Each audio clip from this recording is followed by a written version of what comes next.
फिर से मैं उपस्थित हूं एक नए प्रश्न पत्र के साथ जिसका नाम है साप्ताहिक प्रश्न पत्र भाग 30। इस कड़ी का पहला प्रश्न है, निम्न में से किनकी समाधि स्थल का नाम विजय घाट है।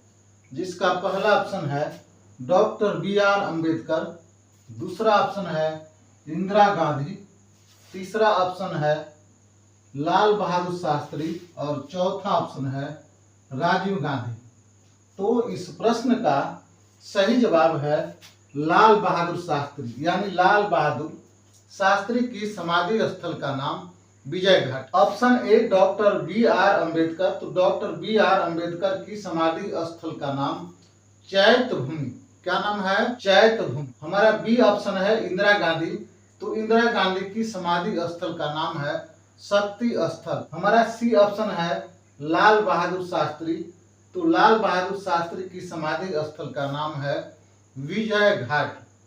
और हमारा डी ऑप्शन है राजीव गांधी, तो राजीव गांधी की समाधि स्थल का नाम है वीर भूमि। हमारा दूसरा प्रश्न है, मैक-मोहन सीमा रेखा भारत और किस देश के बीच की सीमा रेखा है। पहला ऑप्शन है नेपाल, दूसरा ऑप्शन है पाकिस्तान, तीसरा ऑप्शन है चीन और चौथा ऑप्शन है बांग्लादेश।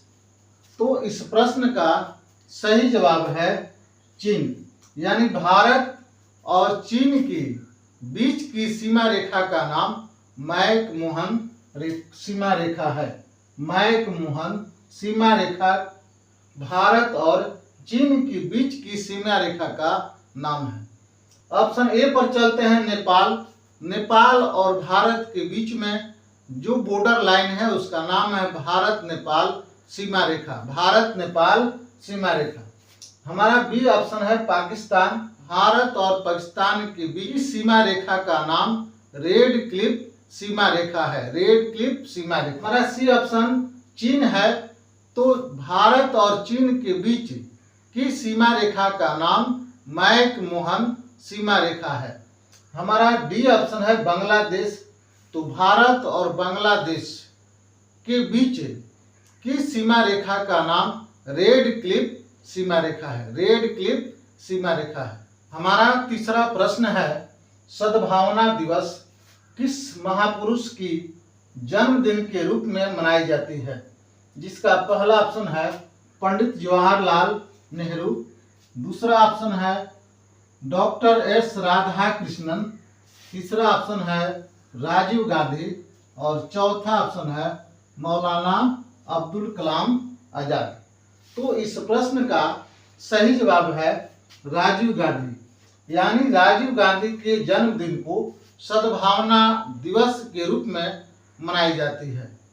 हमारा ए ऑप्शन है पंडित जवाहरलाल नेहरू, तो पंडित जवाहरलाल नेहरू के जन्मदिन को बाल दिवस के रूप में मनाई जाती है। हमारा बी ऑप्शन है एस राधाकृष्णन, जिनके जन्मदिन को शिक्षक दिवस के रूप में मनाई जाती है। हमारा सी ऑप्शन है राजीव गांधी, तो राजीव गांधी के जन्मदिन को सद्भावना दिवस के रूप में मनाई जाती है। हमारा डी ऑप्शन है मौलाना अब्दुल कलाम, तो मौलाना अब्दुल कलाम के जन्मदिन को शिक्षा दिवस के रूप में मनाई जाती है। हमारा चौथा प्रश्न है, निम्न में से कौन सा प्रकंद का उदाहरण है। जिसका पहला ऑप्शन है आलू, दूसरा ऑप्शन है प्याज, तीसरा ऑप्शन है अदरक और चौथा ऑप्शन है लहसुन। तो इस प्रश्न का सही जवाब है अदरक, यानी अदरक प्रकंद का उदाहरण है। तो आलू कंद का उदाहरण है। आलू कंद का उदाहरण है, प्याज कंद का उदाहरण है, अदरक प्रकंद का उदाहरण है, लहसुन जो है सो बल्ब यानी गांठ का उदाहरण है। हमारा पांचवा प्रश्न है, अंतरिक्ष दिवस कब मनाई जाती है। जिसका पहला ऑप्शन है 20 अगस्त, दूसरा ऑप्शन है 23 अगस्त, तीसरा ऑप्शन है 26 अगस्त और चौथा ऑप्शन है 29 अगस्त। तो इस प्रश्न का सही जवाब है 23 अगस्त, यानी 23 अगस्त को अंतरिक्ष दिवस मनाया जाता है। 23 अगस्त को अंतरिक्ष दिवस के रूप में मनाया जाता है।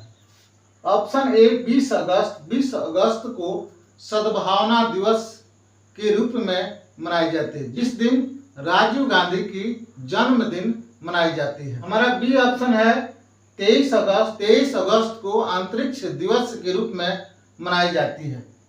हमारा सी ऑप्शन है 26 अगस्त।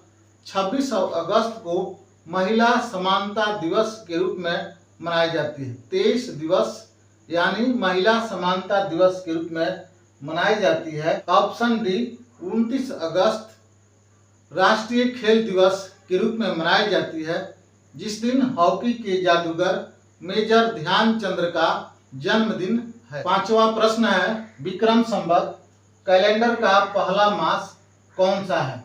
विक्रम संवत कैलेंडर का पहला मास कौन सा है? जिसका पहला ऑप्शन है कार्तिक मास, दूसरा ऑप्शन है माघ मास, तीसरा ऑप्शन है चैत मास और चौथा ऑप्शन है वैशाख मास। तो इस प्रश्न का सही जवाब है चैत मास। यानी विक्रम संवत कैलेंडर का पहला मास चैत मास होता है, यानी चैत मास से विक्रम संवत की शुरुआत होती है। हमारा पहला ऑप्शन है कार्तिक मास। तो कार्तिक मास विक्रम संवत कैलेंडर का 8वां मास होता है। दूसरा ऑप्शन है माघ मास विक्रम संवत कैलेंडर का 11वां मास होता है। हमारा तीसरा ऑप्शन है चैत मास। तो चैत मास विक्रम संवत कैलेंडर का पहला मास होता है, यानी पहला महीना होता है। ये ऑप्शन है वैशाख मास। तो वैशाख मास विक्रम संवत कैलेंडर का दूसरा मास होता है। हमारा 7वां प्रश्न है मेजर ध्यानचंद किस खेल के खिलाड़ी थे? जिसका पहला ऑप्शन है हॉकी, दूसरा ऑप्शन है बैडमिंटन, तीसरा ऑप्शन है फुटबॉल, चौथा ऑप्शन है क्रिकेट। इस प्रश्न का सही जवाब है हॉकी, यानी हॉकी खेल के खिलाड़ी का नाम मेजर ध्यानचंद। हमारा बी ऑप्शन है बैडमिंटन। तो बैडमिंटन खेल की खिलाड़ी का नाम पीवी सिंधु और सानिया मिर्जा है। बैडमिंटन खेल की खिलाड़ी का नाम पीवी सिंधु और सानिया मिर्जा है। हमारा 8वां प्रश्न है 15, 25, 45 रिक्त स्थान 115, 165। तो इस रिक्त स्थान को क्या करना है? भरना है। जिसका पहला ऑप्शन है 65, दूसरा ऑप्शन है 70, तीसरा ऑप्शन है 75 और चौथा ऑप्शन है 90। तो इस प्रश्न का सही जवाब 75 होगा। लेकिन यह जवाब 75 कैसे होगा? 15 और 25 के बीच का अंतराल जो है वह कितना होता है? 10। 25 और 45 के बीच का अंतराल 20। तो 10, 20 यहाँ होना चाहिए 30। क्या होना चाहिए? 30। तो देखते हैं 45 प्लस 30 यानी 45 और 30 क्या हो जाता है?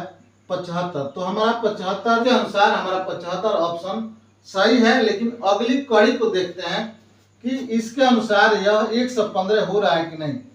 तो जब यहाँ हमारा 30 हो गया तो यहाँ 40 होना चाहिए। तो 75 और 40 कितना होगा? 115 और 50 कितना हो जाता है? 165। यानी हमारा यह जो जवाब जो है वह क्या है? सही है। हमारा 9वां प्रश्न है निम्न में से कंप्यूटर का मस्तिष्क किसे कहा जाता है? जिसका पहला ऑप्शन है स्मृति, दूसरा ऑप्शन है कुंजी पटल, तीसरा ऑप्शन है हार्ड डिस्क, चौथा ऑप्शन है सीपीयू। तो इस प्रश्न का सही जवाब क्या होगा? तो इस प्रश्न का सही जवाब है सीपीयू, यानी सीपीयू कंप्यूटर का मस्तिष्क कहते हैं।